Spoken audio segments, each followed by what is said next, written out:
June 7th, 1944, one day after the Allied landings at Normandy. In the small German-occupied village of Sainte-Mère-Église in northern France, Oberstleutnant Werner Hoffmann stood at his desk, preparing what he believed would be a humorous prank against the American forces. The weather was unseasonably warm, with clear skies that promised perfect conditions for Allied air operations. Hoffmann was certain his little joke would provide much-needed morale among his increasingly anxious men. Before we dive into this story, drop a quick hi in the comments and tell me where you're watching from. It really helps support the channel. What began as a cruel attempt at humor would transform into one of the most unexpected relationships of the war, challenging deeply held prejudices and revealing how even in humanity's darkest hour, connection could flourish in the most unlikely circumstances. Oberstleutnant Hoffmann carefully folded the forged invitation letter, addressing it to the American airbase that intelligence reported had been hastily constructed near Carentan. His plan was simple yet, in his mind, brilliantly devious. He would send a photograph and letter purportedly from a wealthy French collaborator offering his daughter as a potential bride for an American officer, a common enough practice among some opportunistic families. The twist. The photograph would be of Elsa Baumann, his quartermaster's daughter, a young woman of considerable size who worked as a nurse at the field hospital. "This will give those Americans something to laugh about," Hoffmann said to his adjutant, Feldwebel Kurt Meyer, as he sealed the envelope. "They think they are coming to liberate France and find beautiful Mademoiselle, but I will send them Fräulein Elsa instead." Meyer laughed nervously. Unlike his superior, he had actually met Elsa Baumann several times and found her to be a kind, intelligent woman whose only crime was being larger than society deemed acceptable. "Sir, is this not a waste of our resources? The Americans will simply discard it." Hoffmann waved his hand dismissively. "Nonsense. Our men need something to laugh about. The morale value alone is worth the effort. Besides, our situation here is becoming precarious. A little humor in these dark times is precisely what we need." 5 kilometers away at the German field hospital, 26-year-old Elsa Baumann was completely unaware of being made the subject of this cruel joke. She worked diligently, changing bandages on a wounded soldier from the 7th Panzer Division. Despite her size, she moved with surprising grace and gentleness that put even the most seriously wounded men at ease. "You have the touch of an angel, Fräulein Baumann," whispered Gefreiter Hans Schiller, a young infantryman with shrapnel wounds across his torso. Elsa smiled warmly. "Not an angel, just someone who understands pain. Now hold still while I change these bandages. The doctor will be by later with your medication." Dr. Wilhelm Steinbach, the hospital's chief physician, observed Elsa's work from across the ward. "Nurse Baumann is worth 10 of my other nurses," he remarked to his assistant. "The patients respond to her. There is something in her manner that helps them heal faster." "It is strange that someone so large can move so delicately," the assistant replied. Steinbach frowned. "There is nothing strange about it. Her size has nothing to do with her skill. In fact, I believe it has made her more empathetic. People have judged her all her life, so she does not judge others. A valuable quality in medicine." Meanwhile, across enemy lines at the newly established American Forward Air Base, designated Sierra 4 near Carentan, Captain James Miller of the United States Army Air Forces completed another mission briefing. At 28 years old, Miller had already flown 23 successful combat missions, providing close air support for ground troops. Tall and lean with prematurely graying hair at his temples, his appearance belied his age. "Intelligence reports increased German movement 10 miles northeast of our position," Miller told his squadron. "Tomorrow at 0600, we will provide air support for Baker Company as they advance toward that area." Questions? Lieutenant Robert Wilson raised his hand. "Sir, any word on civilian collaborators in the region? My gunner reported seeing what looked like signal lights from a farmhouse during our last sortie." "Good question, Wilson. Intelligence is still sorting genuine French resistance from collaborators. Trust no one until properly vetted by our people on the ground. Remember, the locals have lived under occupation for 4 years.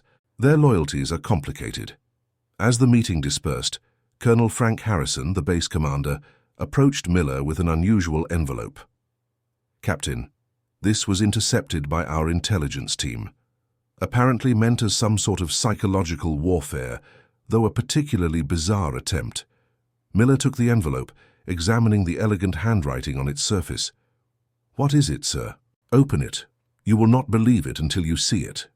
Inside was a photograph of a young woman, heavy-set but with striking features and intelligent eyes.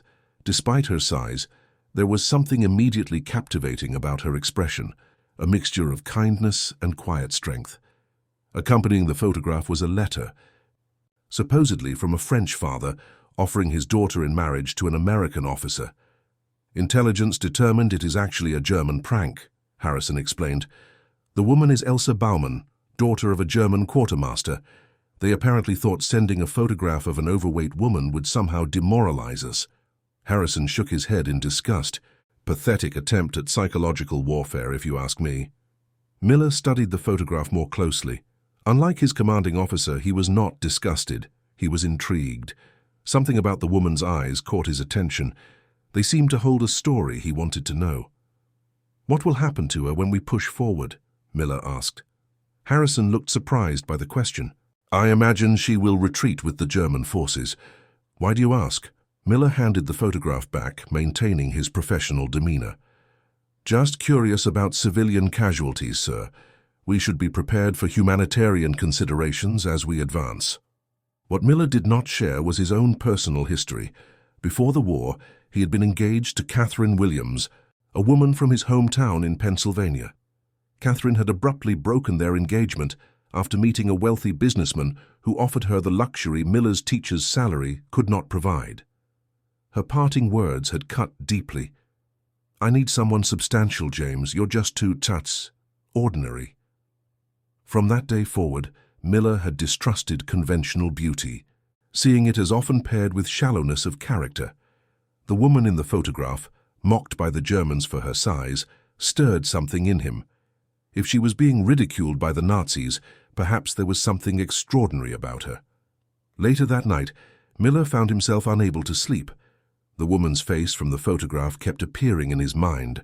On impulse, he went to the intelligence tent where his friend Lieutenant David Cohen worked the night shift analyzing German communications. "Dave, that intercepted German prank, the one with the woman's photograph. Do we know anything more about her?" Cohen raised an eyebrow. "Elsa Baumann?" "Actually, yes. Quite interesting, really. She is not just the quartermaster's daughter. She is a nurse with an impressive reputation. According to our intelligence from resistance contacts, even some French civilians seek her out when they cannot get proper medical care. Apparently, she has secretly treated several downed Allied airmen, though her father has no idea." Miller felt a surge of interest. "She's helping Allied airmen. At great personal risk, I would imagine." "Enormous risk. If discovered, she would be executed immediately for treason. Her father is a dedicated Nazi Party member, making her actions even more dangerous." Cohen studied Miller's face. "Why the interest, James? Please tell me you are not developing some romantic notion about a woman behind enemy lines. That would be most unlike you." Miller laughed, though somewhat uncomfortably. "Just professional curiosity. If she is helping our men, she could be a valuable intelligence asset." "Well, keep your professional curiosity in check. We will be advancing through that sector soon enough, and you will have plenty of Germans to worry about without adding a nurse to the equation." The next morning, Miller led his squadron on their scheduled mission, providing air support for the ground advance. As his P-47 Thunderbolt roared over the countryside, he found his thoughts repeatedly returning to Elsa Baumann. What kind of courage did it take to secretly help enemy airmen while surrounded by German forces, including her own father? Below him, the landscape of Normandy was scarred by war, burned-out vehicles, cratered fields, and the occasional plume of smoke marking ongoing skirmishes. Yet amid this destruction, Miller knew there were still acts of individual courage and humanity. Elsa Baumann seemed to embody that contradiction, a German helping Americans, a daughter defying her father's ideology. 3 days later, American forces had successfully pushed forward, capturing the village where Oberstleutnant Hoffmann had been stationed. The German commander had retreated hastily, leaving behind a substantial amount of documents and equipment. Among the abandoned materials was Hoffman's personal logbook, which contained multiple mocking references to the joke of the fat nurse, sent to demoralize the Americans. When this logbook reached intelligence officers, Lieutenant Cohen immediately connected it to the earlier prank and brought it to Miller's attention. "Your German nurse was definitely the subject of ridicule among her own people," Cohen told Miller. "Hoffman seems to have found great amusement in using her photograph as psychological warfare. There are several entries mocking her appearance." Miller felt a surge of anger reading the translated entries. And yet, according to our intelligence, she was secretly risking her life to help Allied airmen. While this Hoffman was making jokes, she was showing more courage than him. That appears to be the case. By the way, we have reports the field hospital where she worked has been relocated 20 kilometers east as the Germans fall back. She is likely there, assuming she is still alive. The comment sent an unexpected chill through Miller. The possibility that Elsa Baumann might have been killed in the advance had not occurred to him until that moment. The realization that he cared about this stranger's fate was equally surprising. 2 weeks passed as the Allied forces continued their push eastward. Miller flew daily missions, each one taking him deeper into German-held territory. During a particularly challenging sortie, his aircraft sustained damage from ground fire, forcing him to make an emergency landing in a field near what intelligence had identified as the relocated German field hospital. As his P-47 bounced across the uneven ground, Miller braced for impact. The landing was rough but survivable. He quickly assessed his situation. Minor injuries, aircraft disabled but not in flames, and approximately 3 kilometers from known German positions. Standard procedure dictated he should destroy sensitive equipment and attempt to evade capture by making his way back to Allied lines. However, his landing had not gone unnoticed. Within minutes, he spotted 2 figures approaching across the field, civilians judging by their clothing. As they drew nearer, Miller's heart nearly stopped. Even at a distance, he recognized the woman from the photograph, Elsa Baumann. She approached cautiously, speaking in heavily accented English. "American pilot, you are injured. We must move quickly before German patrols come." The man accompanying her, elderly with a weathered farmer's face, looked nervously toward the horizon. "Elsa, this is too dangerous. Your father will have you shot." "My father is not here, Monsieur Dupont, and this man needs medical attention." She turned to Miller. "Can you walk?" Miller nodded, still struggling to process this unexpected turn of events. "Yes, but where are you taking me?" "Somewhere safe. For now. Then when you are treated to the resistance network, they will return you to your unit." She helped him from the cockpit with surprising strength. "I have helped 7 of your countrymen already. You will be number 8. As they made their way across the field toward a small wooded area, Miller studied the woman beside him. She was indeed heavy-set, but moved with purpose and confidence. Up close, her eyes were even more striking than in the photograph, deep blue and filled with intelligence and compassion. "You are Elsa Baumann," Miller said, not phrasing it as a question. She looked at him with surprise. "How do you know my name?" Miller hesitated, unsure how to explain without mentioning the cruel joke her countrymen had played at her expense. "Intelligence reports. We know you have been helping Allied airmen." The elderly Frenchman led them to a small hunting cabin concealed within the woods. "You will be safe here for a few hours. I will keep watch." He departed, leaving Miller alone with Elsa. She immediately began examining his injuries with professional efficiency. "You have a laceration on your forehead that requires cleaning and a possible sprained ankle. Remove your boot, please." As she tended to his wounds, Miller found himself studying her face. "Why are you helping me? Your father is a German officer. You are putting yourself at tremendous risk." Elsa's hands paused momentarily before continuing their work. "My father believes in the Reich. I believe in humanity. I am a nurse. I do not see uniforms. I see people who need help." She applied antiseptic to his forehead wound, her touch gentle despite her evident strength. "Also, I have seen what happens in this war. The German leadership." She stopped herself. "It is better not to speak of politics." It is more than politics when you risk execution to help enemy combatants, Miller pressed. She sighed, sitting back on her heels. My mother was Jewish. My father divorced her in 1936 when it became problematic for his career. He kept me because I look Aryan enough, and because, despite everything, he loves me in his way. My mother was sent east in 1942. Her voice caught slightly. I have not heard from her since. The simple statement contained volumes of unspoken pain. Miller instinctively reached for her hand. I'm sorry. Everyone is sorry. Sorry does not change anything. She withdrew her hand and resumed bandaging his ankle. You should rest. Tonight, Monsieur Dupont will take you to the resistance group. They have a radio. They can arrange your return. And what about you? Elsa shrugged. I return to the hospital. There are wounded who need care. German, French, it does not matter. They are all someone's sons. Miller was struck by her matter-of-fact courage. The Americans are advancing quickly. Soon this area will be behind Allied lines. Then I will treat American wounded. Medicine does not take sides, Captain. Miller, James Miller. Captain Miller. You should sleep now. Your body needs to recover. Despite her suggestion, they continued talking as afternoon turned to evening. Miller learned that Elsa had trained as a nurse in Berlin before the war, that she spoke 4 languages, and that she had a passion for astronomy. She, in turn, discovered that he had been a science teacher before joining the Air Force, that he came from a small town in Pennsylvania, and that he shared her fascination with the stars. It is strange, she said as darkness fell, to find connection in war. 2 people who should be enemies, speaking of stars and books and music. Perhaps that is why wars never truly solve anything, Miller replied. They create artificial divisions between people who, under different circumstances, might be friends. Elsa smiled slightly, the first real smile he had seen from her. Or more than friends.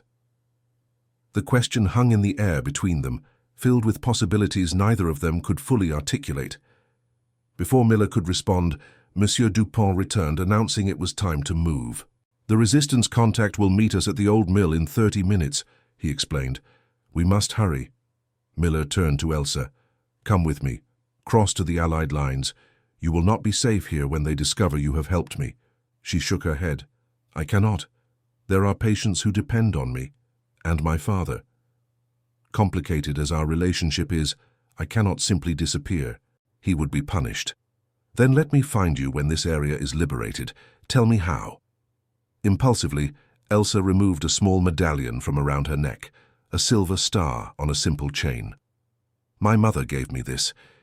If you survive this war, Captain Miller, come find me and return it.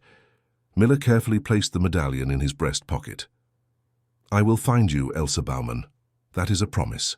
Their farewell was brief. Circumstances allowed for nothing more. As Monsieur Dupont led him away through the darkened forest, Miller looked back once to see Elsa standing at the cabin door, her figure silhouetted against the faint light from within. In that moment she appeared to him not as the subject of a cruel joke, but as the embodiment of courage and compassion. The resistance network operated with impressive efficiency. Within 48 hours, Miller was back with American forces, debriefed by intelligence, and cleared to return to duty. He reported his emergency landing and subsequent escape with the help of local civilians, though he deliberately kept Elsa's involvement vague to protect her. Lieutenant Cohen, however, was too perceptive to be fooled. You met her, didn't you? The German nurse from the photograph. Miller hesitated before nodding. She saved my life, and she has been helping other downed airmen as well. Interesting. Cohen made some notes in his file. She could be a valuable intelligence asset if we can establish consistent contact. She's not an asset, Dave. She's a person risking everything to do what she believes is right. Cohen studied his friend's face. You have feelings for her. It wasn't a question, and Miller didn't bother denying it. I barely know her. And yet. Miller touched the pocket where Elsa's medallion rested against his chest. As July turned to August, Allied forces continued their advance across northern France. Miller flew regular missions, performed his duties with his usual efficiency, but part of his mind was always focused on the German field hospital that intelligence reports placed approximately 15 kilometers ahead of the front lines. He volunteered for every reconnaissance mission in that sector, hoping for a glimpse of the facility where Elsa might still be working. On August 12th, Miller's squadron provided air support for an infantry advance that successfully captured the town where the German field hospital had been established. Upon learning this, Miller immediately requested permission to join the ground forces assessing the captured facility. "This is highly irregular, Captain," Colonel Harrison objected. "You are a pilot, not an intelligence officer." "Sir, I have specific knowledge that could be valuable in identifying medical personnel who have assisted Allied airmen," Miller argued. "This could be crucial for distinguishing between those who should be detained and those who might have been covertly supporting our side." Harrison reluctantly approved the request, and Miller found himself walking through the hastily abandoned hospital just hours after its capture. Most German medical staff had retreated with their forces, taking ambulatory patients with them. Only the most seriously wounded had been left behind, along with a few medical personnel who had volunteered to stay. Moving through the wards, Miller asked each American soldier he encountered about a female German nurse of substantial size named Elsa Baumann. Most shook their heads, but one corporal from the medical corps pointed toward an isolated storage building at the edge of the complex. "There's a German nurse treating critical cases in there. Big woman, keeps to herself. Won't leave her patients even though she could have retreated with the others." Miller's heart raced as he approached the building. Pushing open the door, he found a makeshift intensive care ward with 6 beds, each occupied by severely wounded German soldiers. Moving between them with calm efficiency was Elsa Baumann. She looked up as he entered, her expression transitioning from wariness to shock as she recognized him. "Captain Miller, Elsa." He took an involuntary step forward before remembering where they were, surrounded by others in a captured facility, technically on opposite sides of a war still very much in progress.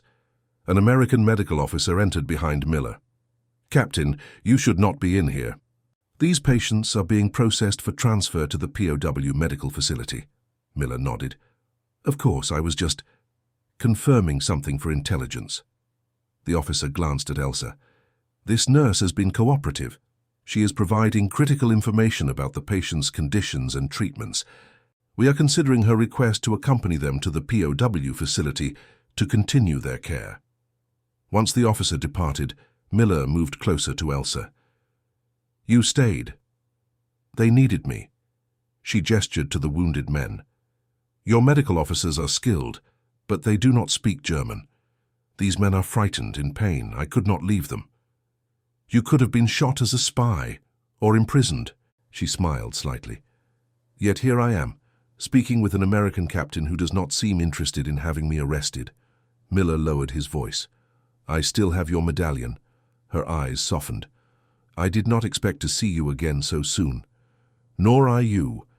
But now that I have, I need to ensure your safety. The Americans will treat you fairly as medical personnel, but there could be complications because of your father." Elsa's face tightened. "My father retreated with his unit 2 days ago. He wanted me to go with him. When I refused, he said I was dead to him." She straightened her shoulders. "So you see, Captain Miller, I have chosen my side. Not America, not Germany, but humanity." Over the following weeks, as the Allied advance continued, Elsa Baumann worked alongside American medical personnel, treating wounded from both sides. Her status remained somewhat ambiguous, neither prisoner nor ally, but something in between. Miller visited whenever his duties permitted, each time finding more reasons to admire her. Word of the unusual relationship between the American pilot and German nurse inevitably spread, reaching the attention of higher command. In early September, Miller was summoned to meet with Colonel Harrison and a representative from intelligence services. "Captain Miller," the intelligence officer began, "your association with Nurse Baumann has been noted. While her assistance with wounded personnel is appreciated, there are concerns about the nature of your relationship." Miller remained at attention. "Sir, Nurse Baumann saved my life when I was downed behind enemy lines. She has also helped at least 7 other Allied airmen escape capture. Her actions have been consistently supportive of Allied forces, despite personal risk." Harrison cleared his throat. The issue is not her past actions, Captain, but the appearance of fraternization. Regardless of her individual merits, she is technically an enemy national. With respect, sir, she is a medical professional who has chosen to remain and assist Allied wounded when she could have retreated with German forces. She has effectively defected. The intelligence officer leaned forward. There is another consideration, Captain. Oberstleutnant Hoffmann, her father's commanding officer, has been captured. During interrogation, he revealed some concerning information about Nurse Baumann. Miller tensed. Sir?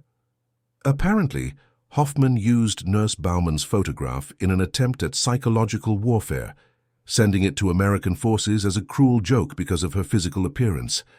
The officer's tone was clinical, detached. Hoffmann found it amusing to suggest that such a woman would be offered as a bride to an American officer.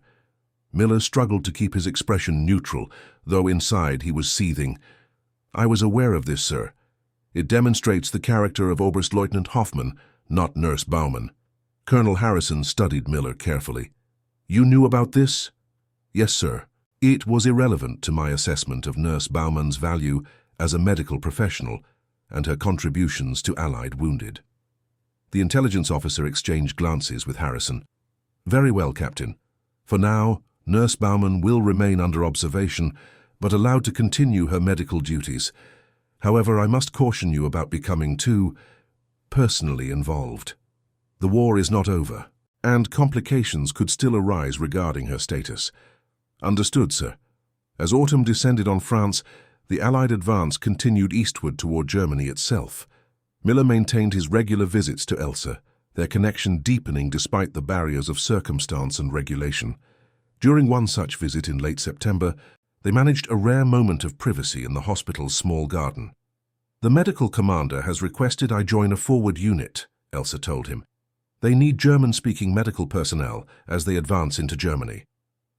Miller felt a mixture of pride and concern. That would put you even closer to the front lines.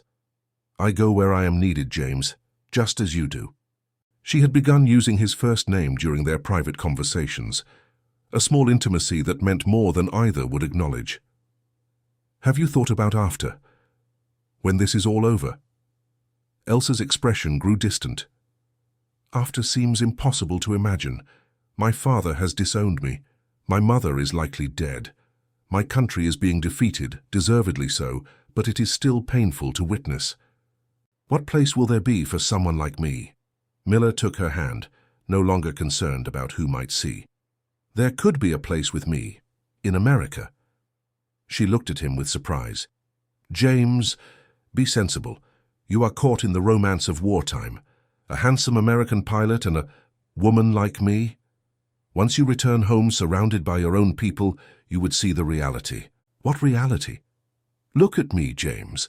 She gestured to her substantial figure. I have never been what men desire. I made peace with that long ago. I find purpose in my work, in helping others.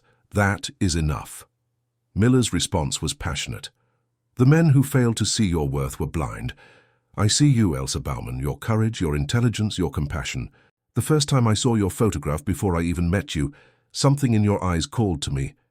Everything I have learned about you since has only confirmed what I somehow knew then. Tears filled Elsa's eyes. You speak beautifully, but no. He gripped her hands tighter. Before the war, I was engaged to a woman society would call beautiful. She left me for a wealthier man. Her beauty was only on the surface. Yours goes to your core. I'm not caught in some wartime romance. I'm seeing clearly perhaps for the first time in my life. That evening, Miller returned to his squadron with a determination that surprised even him. He began making inquiries about the process for bringing a German national to America after the war, a complicated proposition, but not impossible with proper military vouching. Lieutenant Cohen, upon learning of his friend's intentions, was initially skeptical. James, I understand she helped you when you were downed, but marriage to a German woman you barely know? Have you considered the practical difficulties? I have considered everything, Miller replied, and I know her better than I have known any woman. Circumstances reveal character, Dave. War strips away pretense. What I have seen of Elsa's character under the most challenging conditions tells me everything I need to know." Cohen sighed. "And what about her? Has she agreed to this plan?" "Not yet. She thinks I will change my mind once the war ends, that what I feel is some kind of temporary insanity brought on by circumstance." "And you are certain it is not?" Miller pulled Elsa's medallion from his pocket, the silver star she had entrusted to him. "I have never been more certain of anything." In October, Allied forces pushed into German territory, and Elsa was indeed transferred to a forward medical unit, as she had anticipated. Communication became more difficult, limited to occasional letters that passed through military mail with unpredictable delays. In each letter, Miller reiterated his feelings and intentions. Elsa's replies were affectionate but cautious, still reluctant to fully believe in a future she had never dared imagine. By December, as winter tightened its grip on the European front, Miller had not seen Elsa for nearly 2 months. Then came the news that her forward medical unit had been caught in an unexpected German counteroffensive. For 3 agonizing days, Miller had no information about her fate. He flew reconnaissance missions over the area without authorization, searching for any sign of the medical unit, until Colonel Harrison ordered him grounded. "You are compromising operations, Captain," Harrison reprimanded.